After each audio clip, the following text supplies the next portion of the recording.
Hi guys, welcome back to another episode of the Couch Crocheter. Episode 98, Finished Objects.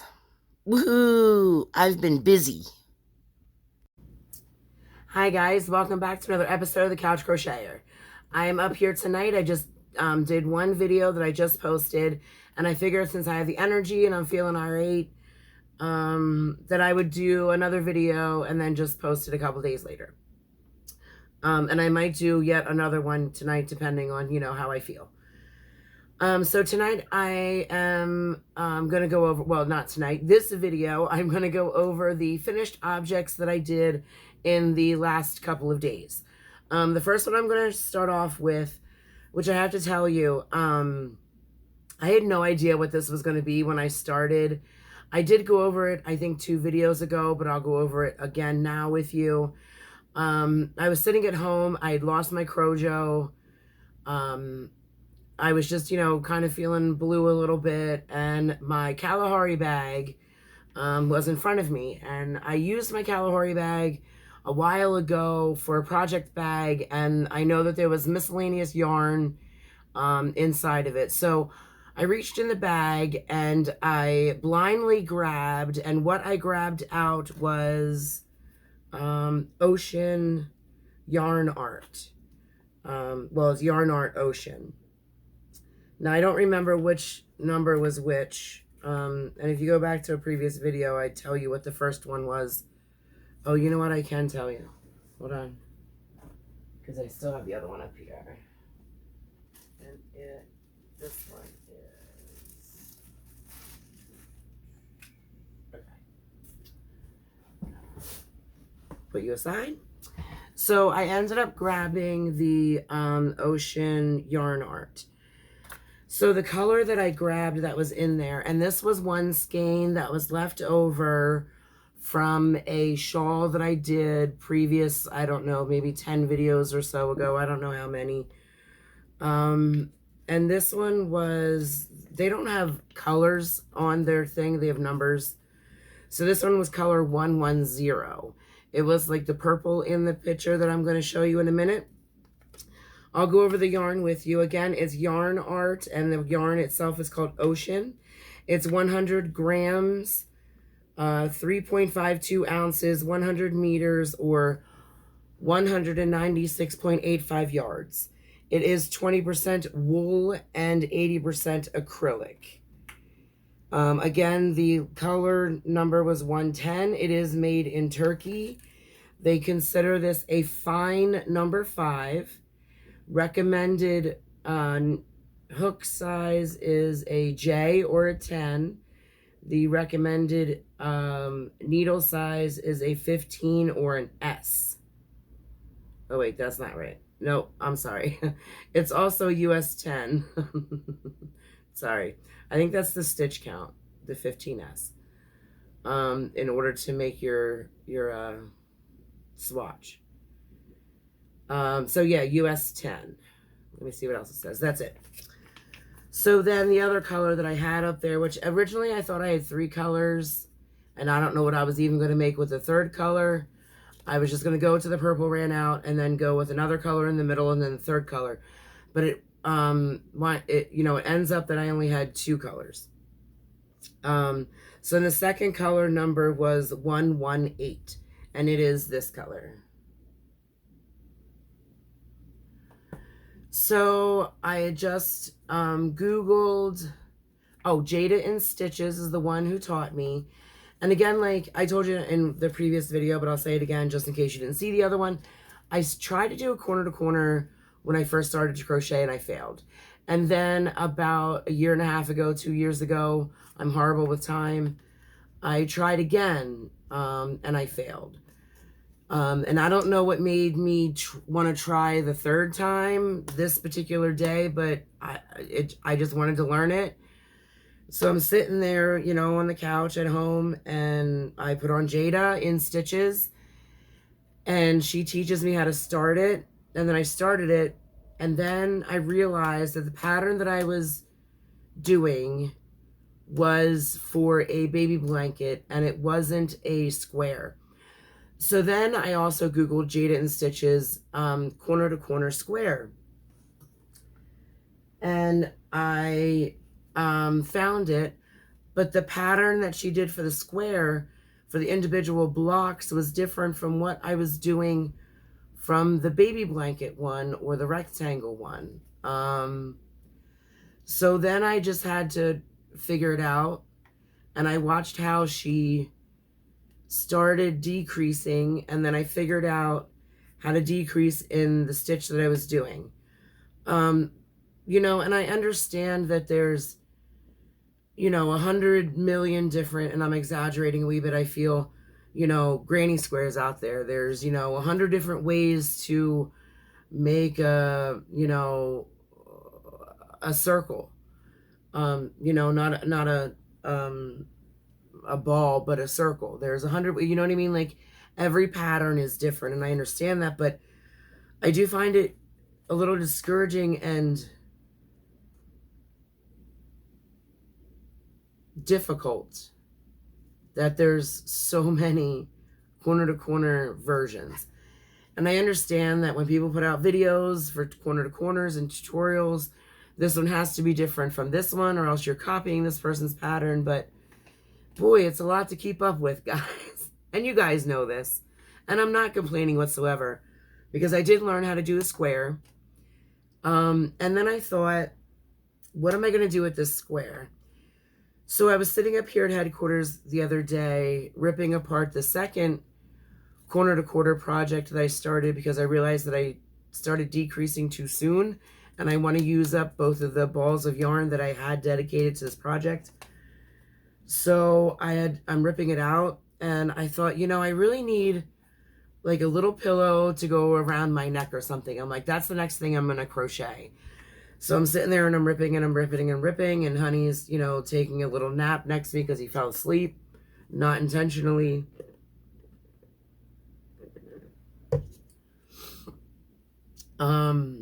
So I was like, oh, what happens if I turn this little square that I made into a pillow? So I folded it in half, zipped up one side, zipped up the other side, stuff, zip a little bit, stuff some more.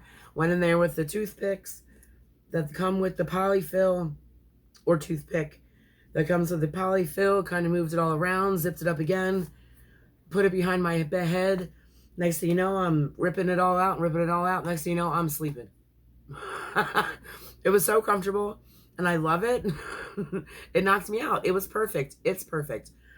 Now I do realize, and I'm going to insert a picture here of it as a pillow, that because I used this yarn, which is a number 5, and I used a 6 millimeter, which I believe is a J hook, even though every hook is so different, you can't even go by the different brands. This is a 6.5 and it's a K, so I'm going to say that this is a J. J hook. And the spaces are a little big, and they did stretch as I was filling it, but I really don't care. That just means I have more room to go in there with a toothpick whenever it does bind together to kind of separate it and, you know, fluff it back up. I'm not mad that it has big holes. I have not had any of the stuffing like fall out on me. None of the stuffing is like, you know, coating my hair. Like, you know, I'm not, you know, a rat's nest poof ball right now full of fiber fill in my hair. I don't feel like it's shedding all over the couch. I'm completely fine with the bigger holes in it. I'm not doing anything with it other than enjoying it and loving it and using it. I love this yarn. The next time I get a chance, and I don't know if it's going to be this year because I do want to stick to my other task for myself or challenge for myself this year is not to buy any yarn whatsoever, other than if I need it for a special project that someone had asked me to do a custom order for and I don't have it already. So yeah, the next time I go up to the yarn sale in New York at Smiley's, I'm definitely picking up more of this ocean. I am in love with it. In love with it. It is so soft. And I can only imagine, because most yarns get softer after you wash them, how soft it's going to be once you wash it. I'm in love with this yarn, in love with it. I love the way it looks when it's worked up. I love working it up. I do believe that it can be treated as a number 4 with a smaller hook, or the number fine 5 that they are saying that it is, if you want to use a bigger hook. It has no pilling problems so far. I'm just in love with it, guys, and I don't know why I didn't discover this earlier. I can't wait to go get more of this yarn at Smiley's. Okay, on to the next finished object. I have decided that I am just going to try my hardest on this, you know, challenge that I made myself at the beginning of the year, which I don't know what I was thinking. I was so ambitious, and I just thought I was Superwoman.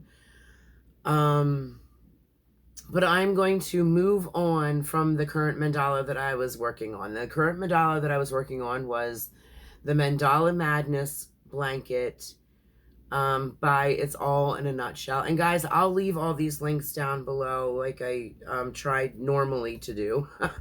I don't always remember, but I, try. So I'm moving on from that one. So I am considering that one a finished object. I do realize that I have some ends to tuck in yet. But here it is, live and in person. And I will insert a picture here of it on the floor as far as I got. I am considering it finished. I am okay with it. I still do have to block it.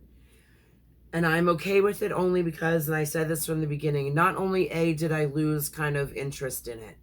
And again, no pun to the creator or the pattern creator or the, It's All in a Nutshell who taught me how to do it. I just don't have time for it anymore. It's just taking too much time. And I need to move on to other things that I can, share with you guys and, keep this creative spark inside of me. I really think that this is what might have made me lose my Crojo, if I can be honest. I enjoyed making it to a point. And again, it's no pun to the pattern or to the blanket. It's beautiful. It's wonderful. Great tutorial. Great pattern. Go Miss Helen for doing the pattern. Go It's All in a Nutshell. And I'm sorry, I don't remember your name, for doing the tutorial. It's me. It is completely all me. I need faster, more complete objects. So I'm done making, reasons why I'm not moving on. It's just done. And once I block it, it's going to actually be bigger, or if not the same size as, because right now I'm only like 2 inches away from Mikey's mandala blanket, which I did originally, which is in these bins somewhere here for the craft show. And his was complete. So I'm okay with it not being king size. And I also have to keep in mind the price for it, It being king size and the amount of time and energy and power that I put into it, it's going to be like $1,000 blanket. Well, I don't know if I would pay that much personally, me, just because I don't have that kind of money for a blanket. So I have to keep that in mind too. So this is done. So what I did is I stepped on a scale at home. And I know this is not, right down to the perfection measuring tape amount of yardage that I used. But I stepped on a scale, and then I stepped on a scale with this. Then I put a 5-pound bag of flour on a scale. Then I put this on the scale. By me stepping on the scale, the difference between the 5-pound bag was exactly 7 ounces. So I'm just going with what I figured out with the 5-pound bag of flour to the ratio of this. So I figured out the poundage and then divided that to make it yards in 4 weight, then went by how many yards I would have gotten out of a skein in order to figure out how I got this. So I weighed it to ounces, configured the ounces into yards to get this. Okay. So I'm guesstimating, and I think that I used approximately 1,790 yards in this mandala blanket of number 4. So now that is finished, and I do realize again I have some ends to tuck in, and I definitely do want to block it so it shows all of the details in these stitches that you know, are done. So then the next thing, I was at the baseball game and I needed something to work on in between games and while they were warming up when we got there, because you know we have to drop them off an hour early. So again, I brought along my the book that I've been working out of, and it is from Annie's Crochet. Boy, it's all a little messed up here. 2-hour dishcloths, and the person who did it is Darla Sims. It has 12 great projects. I'm working my way through this book. So the one that I did, now there's a couple that I skipped. Okay, I showed you the ruffles one the last time. Okay, let me go over the next one and let me tell you where I failed. And let me get out the example. It's this one. Right? Is it that one? And then I had to skip this one because I didn't have enough of the white. Okay, yeah. So this one is called Diagonal Dips. So yeah, and this is a beginner skill level. Guys, I couldn't figure it out. I could not figure it out. And I'll share with you where I got stuck, and I hope this doesn't give too much away from the pattern. So I am going to go over the pattern first, and then I'll show you what I actually did, and then I'll go over the yarn used. So you do this and this and that and this and this and this and that, and then it gets to, you know, row 3. And it says chain 3, see pattern notes, which is the next stitch, which is the, you know, this is where it gets to be the special stitch. Skip next to, this is where it stumps me, and this is like halfway through number 3. Skip next 2 stitches. Okay, got that. Double crochet in next stitch. Okay, no problem. Chain 1, done. This is like where I don't even know what it's trying to tell me to do. Working in front of double crochet just worked. Okay, that part I got. I understand the next kind of section. Front post double crochet. Okay, I know what that is. Around double crochet 2 rows below in second skipped stitch. So if I'm doing a front post double crochet, I do not go into the stitch. You go either in front of the post or in back of the post if it's a back loop double or back post double crochet, right? So how am I going into the, making a front loop, a front post double crochet, right? Around the second rows, okay, drop down, got that. Below in second skipped stitch. Well, I can't go in a stitch and around a post at the same time. That's what I don't understand. So what I ended up doing is the first part of this pattern. I admitted that. I'm calling this one done because I don't want to spend any more time or brain power trying to figure that out. Honestly, there's other more important things that I could be doing or working on, and I'm okay with not understanding that. It might have probably turned out as beautiful as this picture. Oh, and that's another thing. This picture is upside down. It says right here in the notes. Wait, where is this? Oh, instructions. Note, dishcloth was inadvertently photographed upside down. So then I had to refer to this little tiny picture upside down and try to figure out what they're doing. Yeah, forget it. I'm calling this pattern done. So I omitted that and just moved on from there. And what I think I ended up doing, and I recognize kind of this stitch, was the X's and O's pattern. I am pretty sure that that's the base of this. And then you add that diagonal thing. Forget it.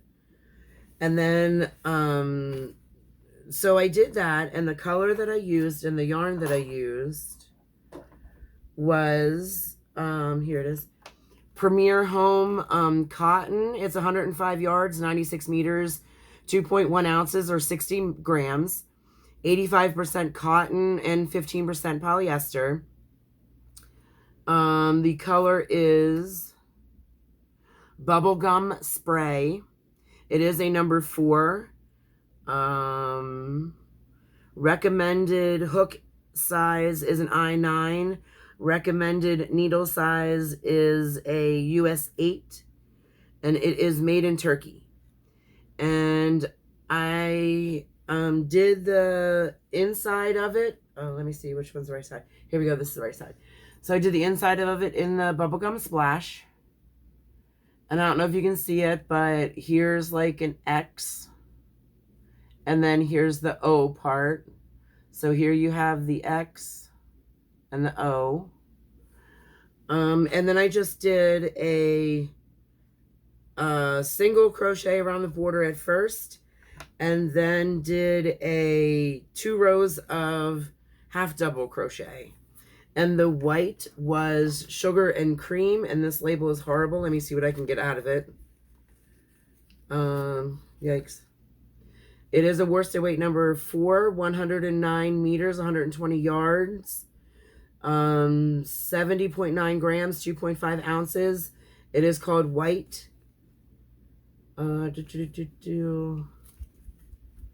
Number 4, I said that. Recommended needle size is a US 7. Recommended hook size is an H or an 8. And it is 100% USA grown cotton made in Canada. And again, this is Lily's Sugar and Cream. So I did that one. So that one's done. And again, I know I have to tuck in my end. I did not have a finishing needle on the baseball field with me. I think carrying around 2 things of yarn, a hook, and a book is too much. So then in the chair, which is, I don't even know where this came from, there's like side pockets on my chair that I take with me to festivals and camping and sit outside of my house in and take to the baseball games. In the pocket for the longest time was actually this yarn, the Lily's Sugar and Cream in white. So I went to pull it out because I wanted to use that for the border because I knew it was in there. And then when I grabbed the pink, I was like, oh, I'll do the pink and then the white border, and then I can use up what was in there and, you know, use the pink. So for whatever reason, and I don't know what it was, I made a circle. I don't know why I was making a circle in white. I don't know if it was supposed to be a dishcloth. It is now. So I finished up, the white was already done, and it was already disconnected from this. So then what I did is just figured out what I did in the last previous rows, and then just continued on with 1 row of the pink in that, and then I did a picot border, which is just a single crochet, chain 3 on top, go into that single crochet, or the chain 3 beginning, like you do your picot, and then another single crochet, and then chain 1, skip 1. Wait, did I chain 1? Yeah, chain 1. No, I did not. I did not chain 1. Then I skipped a stitch and went right into the next to make my picot border. So here's this one, you know, live. And again, I will insert pictures, as you saw of the last one, as I go. So that's dishcloth number 2. Then in the book, let's go back to the book here. The next one was waves. Now, I wanted to do the, you know, this in order or whatnot, but I did not think that I had enough of the white to do this one. So I skipped this one, and I'm going to come back to it. So the next one that I did was called Climbing, or I'm sorry, that's that one on the back. The next one I did was Shell Columns. Now this one was also a beginner. You know, I'm not going to go over too much of the pattern. I understood it. It was a great pattern. This is what it looks like live. Wait, am I showing you the right side? No, I'm not. Is that the right side? Yep, that's the way they show it. Okay, so here's the right side. So this one, again, I used the same yarn. Now, guys, throughout these, I used all but this much of the white. And I ended up using one whole one of these. And I started the second one, and then I started the next one, which I'll go over in the next video with you guys. Just to give you like an idea of how much yarn I'm using. So by the time I'm done, I'm probably going to get 4 washcloths out of 2 of those and 1 of these for the center and borders. At least I'm hopeful. This pattern I absolutely love. And I think I'm going to use this again. And I think I'm going to use, and I know that this sounds crazy, but I think I'm going to use, I think it's called It's a Wrap. Hold on one second.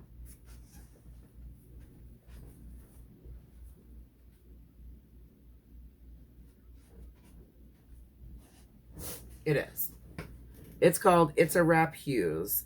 And I think, yep, this is a fine number too. Don't ask me why I'm going to try to attempt this. At least that's what I think. You know, I think a lot of stuff and I don't always get to it and don't always follow through because there's other stuff that, you know, looks more fun or interesting or catches my attention or eye. I'm not sure if I'm going to use these ones or the other 2 that I have over there. One kind of looks a little dippy. Well, I'll get it.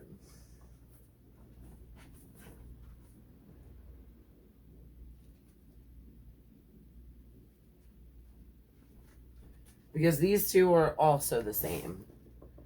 So I'm not sure if I'm going to do it with this, which I think I actually might, because this might turn out more pretty versus that. So I think I might do it out of this, which again, I don't even know what I'm going to be thinking when I'm doing this. This is very splitty. This is like 3 strands of yarn that are very loosely, and I mean very loosely spun. And this one's going to need a little bit of help to get through. I don't know, guys. I don't know. That's just what I'm thinking. I don't know. We'll see how that goes. Anywho, I loved this one. Loved it, loved it, loved it. Absolutely loved it. And again, this one was called Shell Columns. Did the white border, and yes, I know that I still have my ends to tuck in. So that is done. So that is all that I have to show you guys as far as completed objects or finished objects, stuff that's done, whatever you want to call it. And guys, I know I said this just in my last video and I'm still doing okay, but these allergies are kicking my butt. I feel better even being up here, not being outside. Because, you know, it's air conditioned up here and the air is filtered. But my goodness, whew, I'm struggling this year. They've never been this bad, ever, ever. And let me know down in the comments if any of you guys have allergies and you're finding that this year they are unbearable and worse. And, you know, some home remedies or, you know, some tips and tricks. I'm not one to take medication. I don't even like to take Advil or, you know, any kind of drug or pills. I am kind of like, you know, weird about those things. So let me know any like home remedies or tips and tricks other than not going outside and breathing through a nuclear mask. I don't know. So I do believe that we just finished off with February 13th. So now we are on February 14th. This one is called Send Love Letters. Sending love letters to people who we care about is a rewarding experience both for us and for them. Making the time to take pen in hand and express our thoughts is valuable. But there's another way to send love letters too. This way takes as much time and attention as writing a loving note does, but it doesn't require a pen and paper. It requires considerate thought. There's an invisible thread of energy winding through the universe, one that connects us all. Have you ever noticed that sometimes you can tell if someone's angry or upset with you, even though you haven't talked or seen this person? You can feel his or her anger, even if you haven't physically been in present to experience it. Thoughts have power, particularly those charged with intense emotional energy. When we think mean, bitter thoughts, it can be like sending hate mail along our connecting wires. It can almost be a sensory attack.